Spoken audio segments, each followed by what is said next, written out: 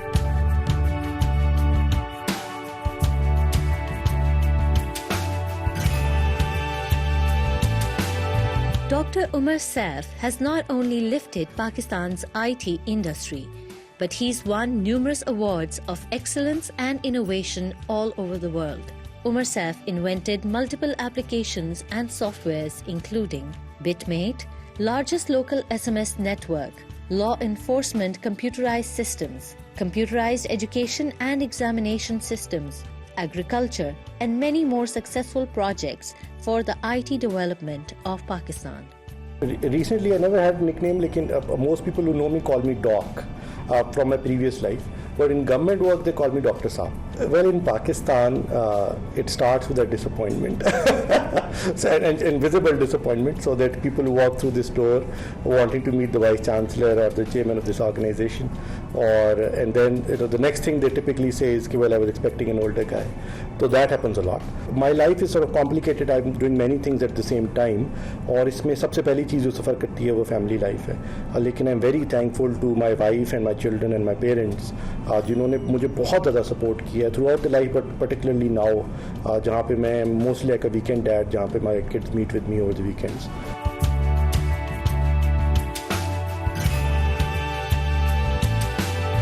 Well, favourite holiday would be to go to a place جہاں پہ internet نہ چلتا ہو اور موبائل فون نہ چلتے ہوں, اور میں آرام سے بیٹھ کے کوئی کتاب پڑھ سکوں, کوئی ریسرچ کا مقالہ پڑھ سکوں.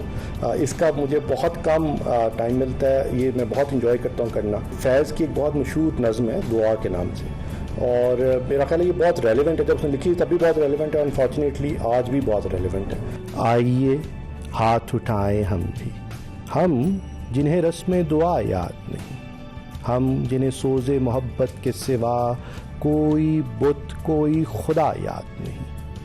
آئیے عرض گزاریں کہ نگار ہستی زہر مروز میں شیرینی فردا بھرتے, وہ جنہیں تاب گراں باری ایام نہیں, ان کی پلکوں پہ شب و روز کو ہلکا کرتے, جن کی آنکھوں کو رخ صبح کا یارا بھی نہیں, ان کی راتوں میں کوئی شمع منور کرتے, جن کے قدموں کو کسی راہ کا سہارا بھی نہیں, ان کی نظروں پہ کوئی راہ اجاگر کرتے, جن کا دین پیروی کذب و ریا ہے, ان کو ہمت کفر ملے, جرت تحقیق ملے, جن کے سر منتظر تیغ جفا ہے, ان کو دست قاتل کو جھٹک دینے کی توفیق ملے.